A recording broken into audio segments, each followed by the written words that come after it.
கல்வியில் சிறந்த தமிழ்நாடு இதுதான் ஹாட் டாப்பிக்காக ஓடிட்டு இருந்துச்சு. சொல்லப்போனால் நிறைய மீடியாவில் இல்லை, ஒரு சில மீடியாக்களில் இதை கவர் பண்ணாங்க. குறிப்பாக சன் டிவியாக இருக்கட்டும், சன் நியூஸாக இருக்கட்டும், திமுக சார்ந்திருக்கக்கூடிய ஊடகங்கள், அவங்க சார்ந்திருக்கக்கூடிய நடிகர் நடிகைகள் எல்லாருமே இதை ஷேர் பண்ணியிருந்தாங்க என்பது குறிப்பிடத்தக்கது. இதில் மிஷ்கின் அவர்களாக இருக்கட்டும், சிவகுமார் அவர்களாக இருக்கட்டும், இல்லை சிவகார்த்திகேயன் அவர்களாக இருக்கட்டும், இப்படி நிறைய பேர் பங்கெடுக்கிறாங்க. டிடி இதை தொகுத்து வழங்குகிறார்கள் அப்படிங்கிற தகவலும், அதில் பேசப்பட்ட சில விஷயங்கள், குறிப்பாக அதில் இருக்கக்கூடிய அந்த காலை உணவு திட்டம் அப்படிங்கிறத பற்றியும் இங்கே நம்ம பார்க்க போகிறோம். அது கூடவே தமிழக அரசியலில் என்னெல்லாம் நடந்திருக்கு அப்படிங்கிறதையும் இந்த ஒரு பதிவில் பார்க்க போகிறோம். இது ஆழமான அரசியல் சதுரங்கம்.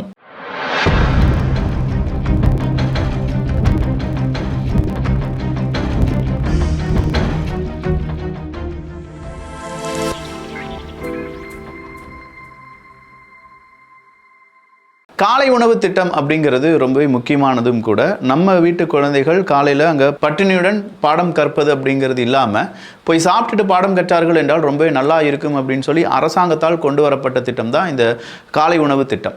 நான் ஆல்ரெடி இதை பதிவு பண்ணியிருக்கேன், 2-3 காணொலிகளில் இதை பதிவு பண்ணியிருக்கேன். இந்த பதிவு பண்ணுறதுக்கான ரீசன் நான் சொல்லிடுறேன். நான் ஒரு கவர்மெண்ட் எய்டட் ஸ்கூலுக்கு போகிறேன். அங்கே காலை உணவு திட்டம் வந்ததாக ஒரு பெரிய பேனர் அப்படிங்கிறத ஒட்டியிருக்காங்க. பட் அந்த குழந்தைகள்கிட்ட கேட்டபோது 2 தினங்கள் மட்டும் வந்துச்சு. அதன் பிறகு 1 மாதங்கள் எங்களுக்கு அந்த சாப்பாடு வரவே இல்லை, காலை உணவு திட்டம் இன்னும் அமல்படுத்தப்படலை. இது நடந்தது கிட்டத்தட்ட ஒரு ஆகஸ்ட் டைமில், ஆகஸ்ட் செப்டம்பர், 1 மாதம் தான் முடிஞ்சிருக்குன்னு வச்சுக்கோங்களேன். அப்போ நான் அந்த ஸ்கூல் டீச்சர்ஸ்ட்டை கேட்டபோதும் அவங்க எனக்கு சொன்ன பதில், வரும்னு சொல்லியிருக்காங்க, கவர்மெண்ட் ஸ்கூலுக்குலாம் வந்துருச்சுன்னு சொல்கிறாங்க, கவர்மெண்ட் எய்டட் ஸ்கூலுக்கு வரல அப்படின்னு சொல்கிறாங்க. சீக்கிரமாக அது கம்ப்ளீட்டாக அவங்க அமல்படுத்திடுவாங்க, பட் தடபுடலாக அந்த பேனர் மட்டும் வச்சாங்க அப்படின்னு சொன்னாங்க. இங்கே இருக்கக்கூடிய ஒரே ஒரு கோரிக்கை என்ன அப்படின்னா, திமுகவை நம்ம தப்பு சொல்கிறோம், திமுக கிட்ட நம்ம கேள்விகள் கேட்குறோம், அதையும் தாண்டி ஒரு அரசாங்கமாக அவங்க செய்தது மிக சிறந்த ஒரு முடிவு காலை உணவு திட்டம் அப்படிங்கிறது. ஆனால் ஒரு அரசாங்கம், அங்கே இருக்கக்கூடிய முதலமைச்சராக இருக்கட்டும், இல்லை அந்த முதலமைச்சருக்கு சப்போர்ட் பண்ணக்கூடிய அமைச்சர்கள் ஒரு ஸ்கீமை ஓப்பன் பண்ணிட்டாங்க. இந்த ஸ்கீம் சரியாக செயல்படுகிறதா இல்லையா அப்படிங்கிறத கவனிக்க வேண்டியது யார் அப்படின்னு பார்த்தீங்கன்னா அரசு அதிகாரிகள் தான். அதை அரசியல்வாதிகள் எதுவுமே செய்ய முடியாது. அரசியல்வாதிகள் என்ன செய்வாங்க, அதுக்கான ஃபண்ட் அப்படிங்கிறத ரைஸ் பண்ணுவாங்க. அந்த ரைஸ் பண்ண ஃபண்டை இவங்களுக்கு இந்த ஒரு ஸ்கீமுக்காக ஒதுக்கி விடுவாங்க. இது அரசாங்கம், அரசியல்வாதிகள் செய்யக்கூடியதும். இதை சரிபார்க்க வேண்டியது யார் அப்படின்னு பார்த்தீங்கன்னா அரசு அதிகாரிகள் தான். இப்போ நாம் இங்கே காலை உணவு திட்டம் அப்படிங்கிற அந்த திட்டத்தை எல்லா மாணவர்களிடமும் கொண்டு சேர்க்க வேண்டும். இதற்கு திமுகவுக்கு பெரிய ஒரு சல்யூட். அதே நேரத்தில் இதை சரியாக செயல்படுத்துகிறாங்களா இல்லையா அப்படிங்கிறத கவர்ன் பண்ணுங்கள்.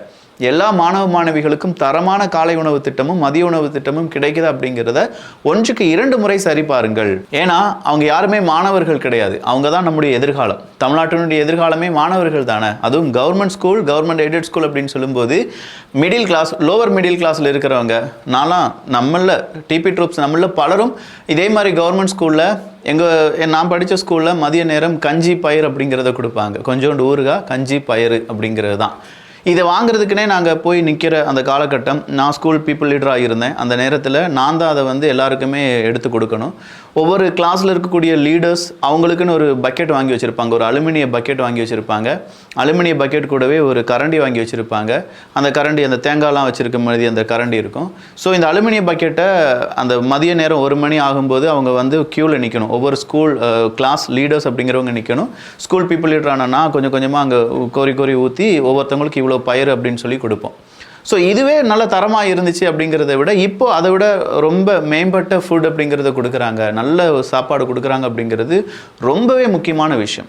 இதற்கு எவ்வளோ முறை தமிழ்நாடு அரசாங்கத்தை பாராட்டினாலும் தகும். ஆனால் ஒரே ஒரு சின்ன கோரிக்கை என்ன அப்படின்னா, இந்த மாதிரியான விஷயங்கள் எல்லாருக்கும் சென்றடைகிறதா அப்படிங்கிறத உறுதிப்படுத்துங்க. கொஞ்சம் பேருக்கு மட்டும் அப்படிங்கிறது எங்களுக்கே, அது நான் அந்த திருநெல்வேலியில் பார்த்ததுனால சொல்கிறேன். இது எல்லா இடத்துக்குமே வந்துச்சுன்னா ரொம்ப நல்லது. இதே மாதிரி நான் முதல்வன் திட்டமாக இருக்கட்டும், புதுமை பெண் திட்டமாக இருக்கட்டும், இதில் பயனடைந்தவர்கள் அவங்களுடைய ஒட்டுமொத்தமான ஒரு சங்கமமாக இன்று கல்வியில் சிறந்த தமிழ்நாடு அப்படிங்கிற அந்த கூட்டத்தை நம்மளால் பார்க்க முடிந்தது.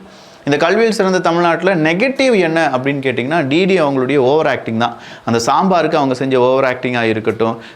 இந்த மாதிரி சாம்பார் கிடச்சினா நான் மறுபடியும் பிரைமரி ஸ்கூலுக்கு போவேன், நல்ல சாம்பாருன்னு சொல்லுங்கள். இதே மாதிரி மதிய நேர உணவுகளும் தரமானது அப்படின்னு சொல்கிறத அங்கே இருக்கக்கூடிய அரசு அதிகாரிகள் கவர்ன் பண்ணணும் அப்படின்னு சொல்லுங்கள். இதெல்லாம் எல்லாருக்கும் தெரிந்தது. ஐஸ் வைக்கலாம், ஓவர் ஐஸ் வைக்கக்கூடாது அப்படிங்கிறத நம்ம இங்கே பதிவு பண்ணுறோம், அவ்வளோதானே தவிர அவங்க தொகுத்து வழங்கினதில் தான் ஓகே தான். அடுத்ததாக நிறைய அது அரசியல் விமர்சகர்கள் இல்லாட்டி அங்கே இருக்கக்கூடிய டைரக்டர்ஸ் மாரி செல்வராஜ் மாதிரியான நபர்கள், இவர் சிவகார்த்திகேயன் அவர்கள் வந்திருந்தாங்க.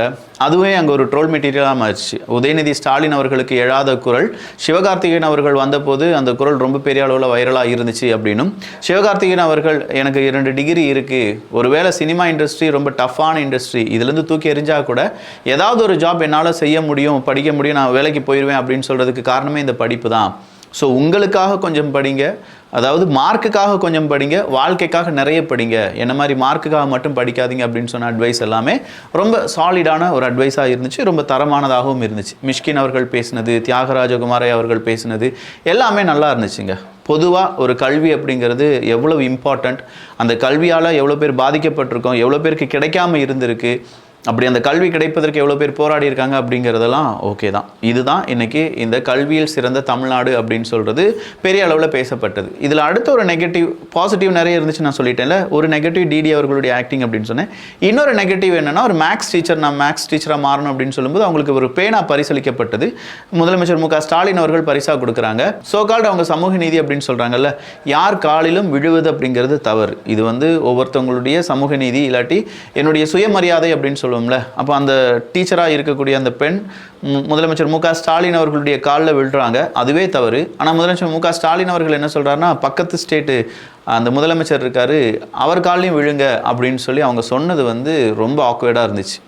கொள்கை வேற, இது வேற மாதிரி இருந்துச்சு. ஸோ இந்த இடத்த அவங்க தவிர்த்திருக்கலாம் அப்படிங்கிற ஒரு விமர்சனம் மட்டும்தான், வேறு விமர்சனங்கள் நம்மிடம் இல்லை. நல்ல ஒரு விழா, மாணவ மாணவிகளுக்கான விழா அப்படிங்கிறதுல அரசியலை கலக்க நான் விரும்பவில்லை.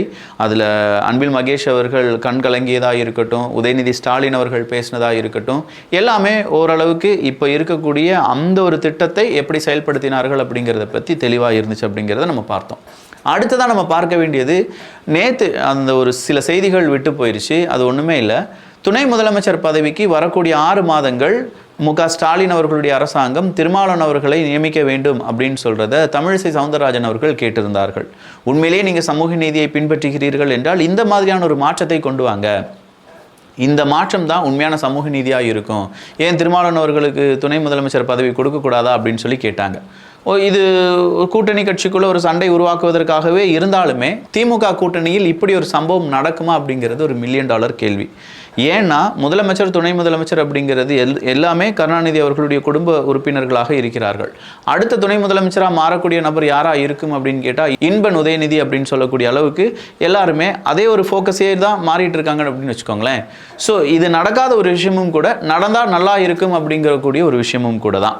அடுத்ததாக வந்திருந்தக்கூடிய இன்னொரு செய்தி என்ன அப்படின்னு பார்த்தீங்கன்னா, டிஆர்பி ராஜா காட்டிய வெள்ளை அறிக்கை. இல்லை, எதிர்க்கட்சி தலைவர் வெள்ளை அறிக்கை கேட்குறாரு, நாங்கள் 11 லட்சம் ரூபாய் முதலீடு இங்கே கொண்டு வந்திருக்கோம், 35 லட்சம் பேருக்கு நாங்கள் வேலைவாய்ப்பை உருவாக்கி கொடுத்துருக்கோம், 920 1000 சம்திங் இந்த மாதிரி புரிந்துணர்வு ஒப்பந்தம் அப்படிங்கிறத நாங்கள் வாங்கியிருக்கோம், அதில் 75% நாங்கள் என்ன செஞ்சிட்டோம், நிறைவேற்றி விட்டோம் அப்படின்னு சொல்லி டிஆர்பி ராஜா அவர்கள் பேசினதும், எதிர்க்கட்சி தலைவர் தேவையில்லாம வெள்ளை அறிக்கைன்னு கேட்டுட்டு இருக்காரு.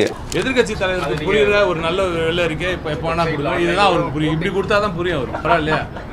காமெடி கோவம் வரா மாதிரி காமெடி பண்ணாத. அவருக்கு புரியுற பாஷையில் அவருக்கு தெரிகிற மாதிரி வெள்ளை அறிக்கை காண்பிக்க வேண்டும் என்றால் இதுதான் வெள்ளை அறிக்கை அப்படின்னு சொல்லி ஒரு வெள்ளை பேப்பர், ஒயிட் பேப்பர் ஒன்றுமே எழுதலை, அதை காண்பிக்கிறார், இதுதான் அவருக்கு புரியும் அப்படின்னு சொல்லி எதிர்க்கட்சி தலைவரை ரொம்பவே கேவலப்படுத்துகிற மாதிரி டிஆர்பி ராஜா அவர்கள் இப்படி ஒரு செயலை செய்ய, இன்னைக்கு எடப்பாடி பழனிசாமி அவர்கள் நாங்கள் என்ன கேட்டோம், 25 லட்சம் பேருக்கு 30 லட்சம் பேருக்கு நீங்கள் வேலை வாய்ப்பை உருவாக்கி கொடுத்துட்டீங்கன்னு சொல்கிறீங்க, திண்டுக்கல்ல யாருக்காவது வேலை வாய்ப்பு கிடைச்சிச்சா, இல்லை இந்த இடத்துல யாருக்காவது வேலை வாய்ப்பு கிடைச்சிச்சா அப்படின்னா நீங்கள் என்ன செய்யுங்க, இத்தனை கம்பெனி 904 920 புரிந்துணர்வு ஒப்பந்தம் 75% நிறைவேற்றி விட்டீர்கள் என்றால் அதற்கான சோர்ஸ் என்ன இருக்குது, எத்தனை பேருக்கு நீங்கள் வேலை கொடுத்துருக்கீங்க அப்படிங்கிறதுக்கான ரெக்கார்டை காண்பிங்க. அதை விடுத்து வெள்ளை பேப்பரை காண்பிக்கும் போது நீங்கள் வெறும் வெற்று அரசு தான் அப்படிங்கிறத நொடிக்க ஒரு முறை என்ன செஞ்சுருக்கீங்க, நிரூபித்து கொண்டிருக்கிறீர்கள் அப்படின்னு சொல்கிறத எடப்பாடி பழனிசாமி அவர்கள் கேட்டிருந்தார். ஸோ இந்த இடத்துல அதிமுக, தாவேகா, நாம் தமிழர் கட்சி, பாஜக இவங்களுக்கெல்லாம் சாலிடான ஒரு சின்ன அட்வைஸ் கொடுக்குறேன். இது அட்வைஸாக நீங்கள் எடுத்துக்கோங்க, இல்லாட்டி எடுக்காமல் விட்டாலும் பரவாயில்லை. உதயநிதி ஸ்டாலின் அவர்கள் ஒரு முட்டை ஒரு செங்கலை வச்சு பெரிய அளவில் என்ன செஞ்சார் அப்படின்னா, இந்த அரசியலில் ஒரு பெரிய ஒரு அவருடைய ஸ்பீச் அப்படிங்கிறத கொடுத்தார். அதிமுக இல்லாட்டி நாம் தமிழர் கட்சி, தாவேகா, பாஜக, நீங்கள் ஒரு வெள்ளை பேப்பரை கொண்டு இதை நீங்கள் ட்ரெண்ட் பண்ணிட்டீங்கன்னு வச்சுக்கோங்களேன், ஈஸியாக மக்கள் மத்தியில் கொண்டு சேருவதற்கான ஒரு வாய்ப்பாக இருக்கும். ஏன்னா இதை காண்பித்தே நீங்கள் வெள்ளை அறிக்கை கேட்டு இந்த பார்த்தீங்களா வெள்ளை பேப்பரை காணிச்சிட்டாங்க, இதுதான் அவங்களுடைய வெள்ளை அறிக்கையாம் அப்படின்னு சொல்லி நீங்கள் காண்பித்தீர்கள் என்றால் மக்கள் மத்தியில் அது ரொம்ப ஈஸியான ஒரு பேசு பொருளாக மாறும். இதை நீங்கள் செய்கிறீங்க, நல்ல ஒரு ஐடிவிங் இதை செஞ்சீங்கன்னா நல்லா இருக்கும். இதை ஐடிவிங் நிர்வாகிகள் நிறைய பேர் பார்ப்பதற்கான வாய்ப்புகளும் இருக்குது. கண்ணிங்காக நம்மளை கவனிச்சிட்டு இருக்கீங்க அப்படிங்கிற தகவல்லாம் நமக்கு வந்துட்டு தான் இருக்குது. யார் எப்படி கவனித்தாலும் நான் சொல்கிறது என்னென்னா, உதயநிதி ஸ்டாலின் அவர்கள் எடுத்த அதே ஸ்டாண்டு தான், அவர் செய்த அதே ஒரு ஸ்டாண்டை நீங்கள் இப்போ செஞ்சீங்கன்னா அவர் இதை மாற்றுறதுக்கு ஒருவேளை மறுபடியும் புதுசாக ஒரு வெள்ளை அறிக்கை வெளியிடுவதற்கான வாய்ப்புகள் இருக்குது, மக்கள் புரிந்து கொள்வதற்கான வாய்ப்புகள் இருக்குது. மக்களிடம் உண்மையை சொல்ல வேண்டும் அப்படின்னு சொல்லி திமுக அவங்க எவ்வளோ பேருக்கு வேலை வாய்ப்பை உருவாக்கி கொடுத்துருக்காங்க அப்படிங்கிறதையும் சொல்வதற்கான வாய்ப்புகள் இருக்குது.